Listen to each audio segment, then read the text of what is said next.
Ola, como están? A Xunta Directiva de Hostelería Compostela vai celebrar mañá unha reunión de urxencia para decidir a postura a adoptar ante a falta de diálogo e as malas relacións co Concello de Santiago. Farao despois de que a concelleira Reyes Leis lamentara a ausencia do colectivo no proceso de negociación do Plan Integral de Turismo de Galicia, porque non forma parte do clúster do turismo de Galicia. Os hostaleiros negan a maior e lembran que participaron activamente na redacción dese documento. Ademais, poñen o acento en que a Hostelería Compostela creou hai xa 5 anos o seu propio clúster, no que están representadas 40 entidades de toda a comunidade. Nunca na súa historia a Hostelería Compostela tivo tan malas relacións co Concello de Santiago, é o que aseguran os presidentes do colectivo, que veñen de convocar para mañá unha reunión urxente da súa xunta directiva. Nela van a analizar os últimos desplantes do goberno, desde a falta de información sobre as negociacións con Ryanair ata o rexeitamento do proxecto do colectivo para a Praza de Abastos. É este o punto que máis lle molesta a Hostelería Compostela, que lembra que o PP o incluíu no seu programa electoral a proposta do colectivo. Cando incluso o propio programa electoral do Partido Popular, é que estuvemos en esta casa facendo conjuntamente. Pasa, claro, estaba Paula Prado. Non queremos decir uno sí, uno do. Iso é problema xa de cada un. Pero é o Partido Popular o que negociou con nós. Non temos conocimiento por que non se vai cumprir ahora ese programa que era fundamental para, e con que se ganou, ademais, con que eles ganaron estas eleccións municipales. Pero a gota que colmou o vaso foron as declaracións de Reyes Leis lamentando que Hostelería Compostela non forme parte do clúster de turismo que negociou coa Xunta o Plan Integral de Turismo presentado hai uns días. Hostelería Compostela lembra que ten o seu propio clúster do que forman parte máis de 40 entidades de toda Galicia. É que nós temos un clúster de turismo xa hai varios anos. Un clúster no cual aquí están as certificacións. Estamos tremendamente sorprendidos pola imprudencia, unha vez máis, da nosa concelleira de turismo, que arremete contra un colectivo moi profesional que ten esta cidade. Hostelería Compostela reivindicou o seu papel activo na elaboración do Plan Integral de Turismo. Os seus presidentes participaron en numerosas reunións e foron eles os que propuxeron elaborar un plan director dos camiños de Santiago. Cales son os novos produtos, os novos mercados, como podemos axudar a diversificar fluxos turísticos, como podemos facer realmente para poder evitar certa masificación que hai no Camiño de Santiago, sobre todo no Camiño francés, determinadas épocas do ano, e sobre todo como podemos mellorar os trazados, a sinalización e os servizos turísticos. Ademais, a Hostelería Compostela asegura que lanzou outras propostas recollidas no Plan Integral e que teñen que ver co papel da gastronomía ou coa cooperación entre os sectores público e privado. O colectivo recoñece estar moi satisfeito co documento elaborado pola Xunta porque lle devolve a Santiago o seu protagonismo na promoción turística de toda Galicia.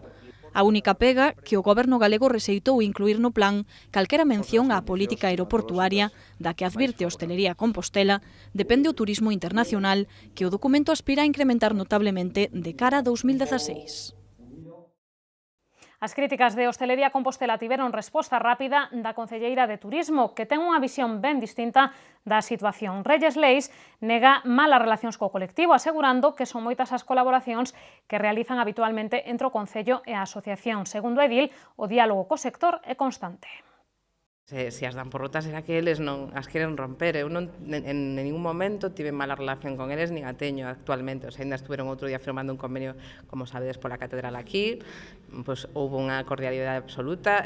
Falamos con eles habitualmente para realizar os fan trips e press trips que se fan na cidade. Facemos actividades con eles. Ahora estamos preparando a Feria ITV con varios hosteleiros que van a ir a esa feira que xa foron outros anos. O sea, non para nada considero que teñamos mala relación ca hostelería da cidade, non? O sea, sí que hai personalismos, evidentemente, non con todo o mundo te levas mellor, non? Pero en ningún caso nin lle falteo respeto a ninguén, nin teño ningún problema con ninguén, nin deixe de recibir a ninguén cando mo piden.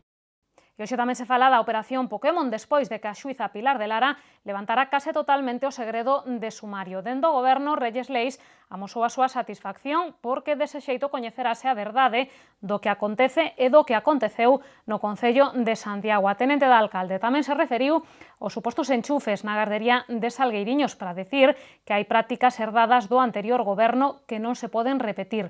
Unhas declaracións ás que respondía o voceiro do PSOE, sinalando que non é o mesmo enchufar a alguén a cambio dun contrato que propoñer algún nome para un posto de traballo dende a oposición. Tendo en conta que son conversas de terceiros, pero penso que é moi diferente que uns concelleiros que non están no goberno, os concelleiros que non teñen absolutamente ningún poder executivo, os concelleiros que non poden favorecer a ninguna empresa, que non poden adxudicar a ninguna empresa, unha empresa lles chame e lles pregunte se coñecen a alguén para poder desenvolver un traballo que estean no paro, é unha cousa, outra cousa é o que supostamente se plantexan estas transcripcións e que podería ser que alguén que sí que estivera en goberno, que sí que tivera poder executivo, que sí que tivera capacidade de favorecer unha empresa e de adxudicar un contrato a unha empresa, a cambio lle pedira que colocar unhas persoas. Penso que son dous escenarios francamente diferentes. Hai certas políticas que estaban como moi asentadas neste funcionamento desta empresa, polo que estamos a ver, non? E igual que a Coages, non hai máis que coller apelidos neste concello e ver como coinciden con moita xente que traballa nesas empresas, non? Creo que é unha mala xestión que se fixo xa fai moitos anos, que se herdou e evidentemente non estou para nada de acordo que se fixera.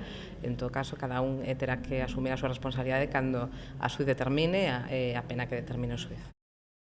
Imos agora ao Parlamento, onde hoxe se falou da sentenza do Tribunal Superior de Xustiza de Galicia que anula o nomeamento do marido da conselleira de Sanidade como xefe de Cirurxía Xeral e Dixestiva do Chus. Na sesión, o presidente da Xunta mantivo o seu apoio a Rocío Mosquera e insistiu en que o fallo xudicial non condena a ningún membro do goberno galego. E máis, Alberto Núñez Feijóo quixo poñer o acento en que a sentenza só anula a baremación final da última fase do concurso, pero non as fases anteriores do procedemento para cubrir esa xefatura do Hospital Clínico. O presidente da Xunta respondía así ás críticas da oposición, que salientou que a sentenza do Tribunal Superior de Xustiza fala do abuso de poder e clamorosa falta de imparcialidade. Por iso, BNG, PSOE e AG reclamaron ao xefe do Executivo que acepte a dimisión da conselleira de Sanidade. Mentre Rocío Mosquera eludiu falar deste asunto, e na súa intervención no Pleno do Parlamento non fixo ningunha soa alusión ao concurso anulado pola Xustiza. As xefaturas de persoal dos complexos hospitalarios están regulados por un decreto e por unha orde. Son competencia exclusiva dos centros hospitalarios. A sentenza dice que é conforme a dereito as bases, a baremación dos candidatos, os criterios de puntuación e a valoración da currícula. E dice que hai que repetir unha proba. Señoría, se non hai trampa nin cartón, nin teorías conspiratorias. E aquí, se hai que repetir unha proba, se repite. E outra das noticias do día pasa pola Sala Iago, que media dúcia de persoas ocuparon esta mañá o vello cine anunciando para mañá a apertura ali dun centro sociocultural. Como lembrarán, é a segunda vez que o inmoble é ocupado. Na primeira en 2011 e baixo mandato de Gerardo Conde Roa, a policía tivo que intervir 2 días despois da ocupación. O grupo que entrou desta vez asegura que o goberno local lles tiña prometido unha saída para a Sala Iago, pero ante a súa inacción viuse obrigado a actuar pola súa conta. A través de varias pancartas colgadas na fachada, os ocupas reivindican a reapertura e restauración das instalacións, así como a creación dun espazo cultural liberado. Dende o Concello enviaron un comunicado de prensa no que aseguran que o alcalde lamenta a ocupación dun espazo privado. Na nota, Ángel Currás lembra que foron moitos os intentos do goberno local de recuperar este espazo, pero todos eles foron infructuosos. O comunicado explica ademais que o propietario do inmoble xa foi informado da situación para que adopte as medidas oportunas.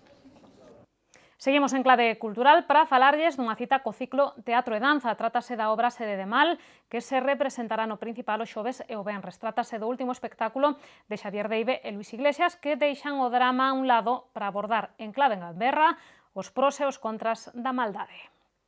Tras a súa estrea en xaneiro e despois de percorrer 6 vilas galegas, chega a Santiago Sede de Mal, o último espectáculo protagonizado por Xavier Deive e Luis Iglesias.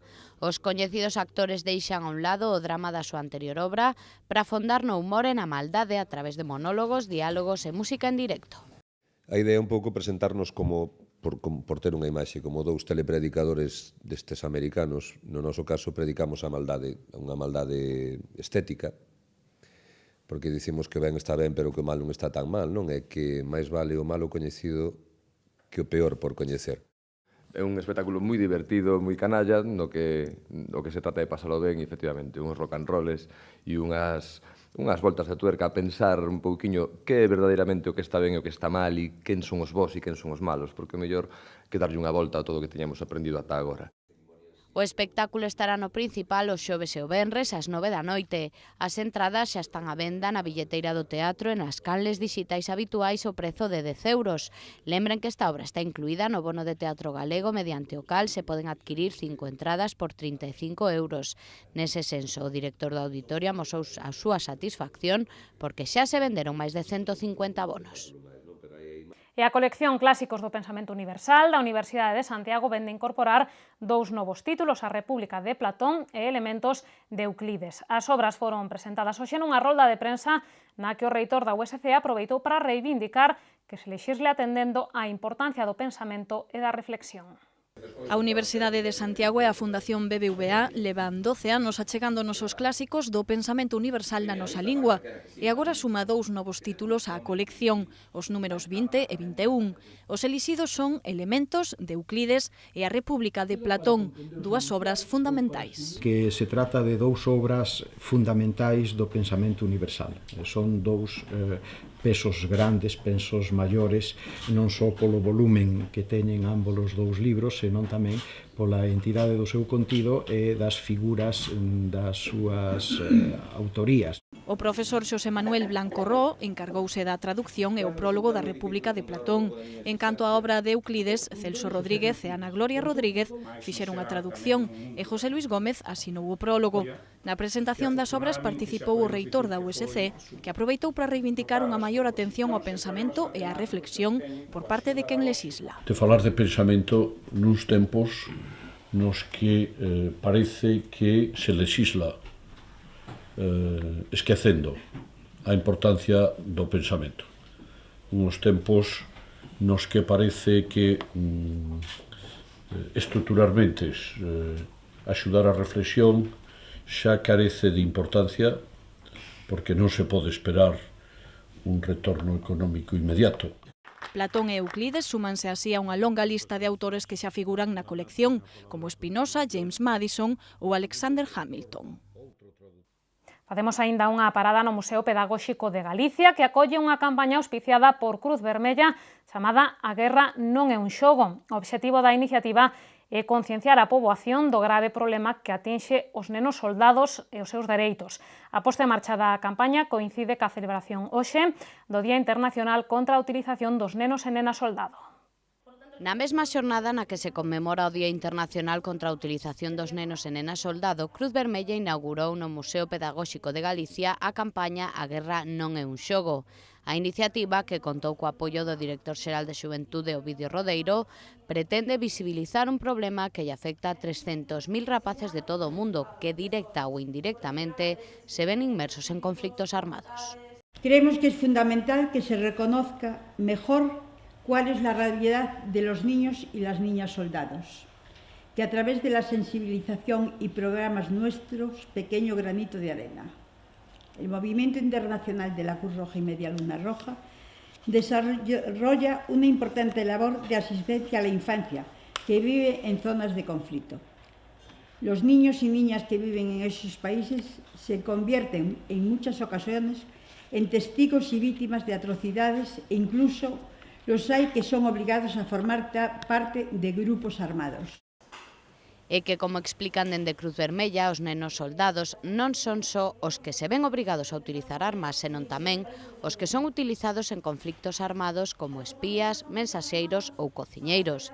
Dende a ONG queren facer especial mención ás rapazas, porque o 40% dos nenos soldados son nenas e na súa maioría, ademais das atrocidades propias da guerra, soportan abusos sexuais de todo tipo. Son preto de 20 os países nos que os rapaces sufren este tipo de infernos, como Afganistán, Congo ou Filipinas.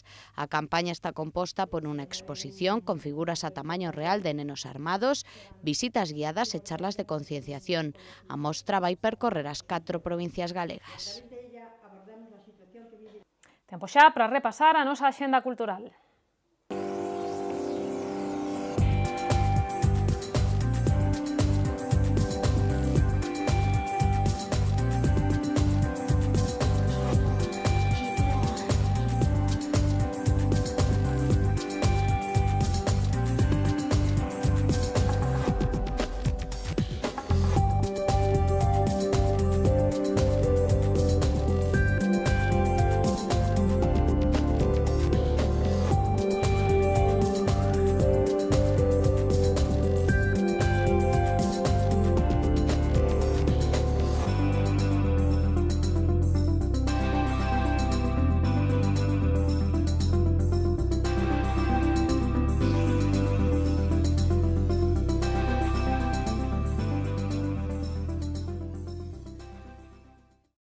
Imos ver tamén que nos depara o tempo pros vindeiros días. Cóntanolo Meteo Galicia.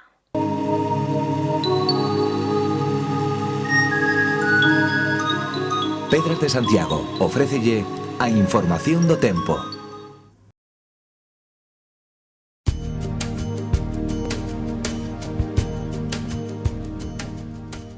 Mañá teremos ceos parcialmente anubrados pola mañá, pero con poucas chuvias. Xa cara a noite o tempo empeorará de xeito notable. As temperaturas subirán, sobre todo as mínimas, e o vento será do sudoeste.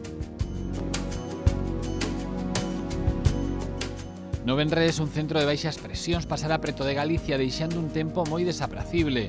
Os ceos estarán moi anubrados, con chuvias máis generalizadas e intensas pola tarde. As temperaturas non cambiarán e os ventos serán moi fortes do sur.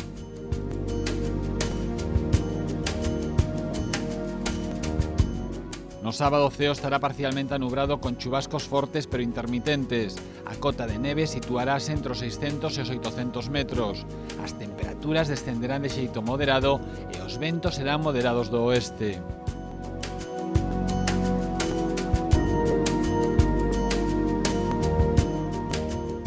Mañá en Santiago teremos ceos anubrados con chubascos que só nos darán unha tregua pola tarde. Os ventos serán moderados do sudoeste e as temperaturas subirán. A mínima será de 8 graus e a máxima de 12.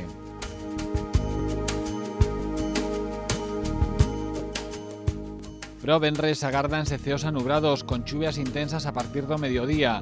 Os ventos soprarán fortes do sur pola mañá e do sudoeste pola tarde. As temperaturas subirán lixeiramente.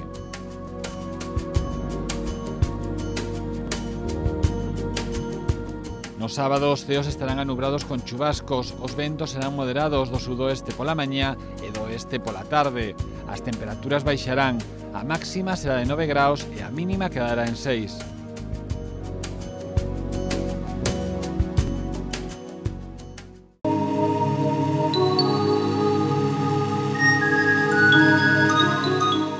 Pedras de Santiago ofreceulle a información do tempo.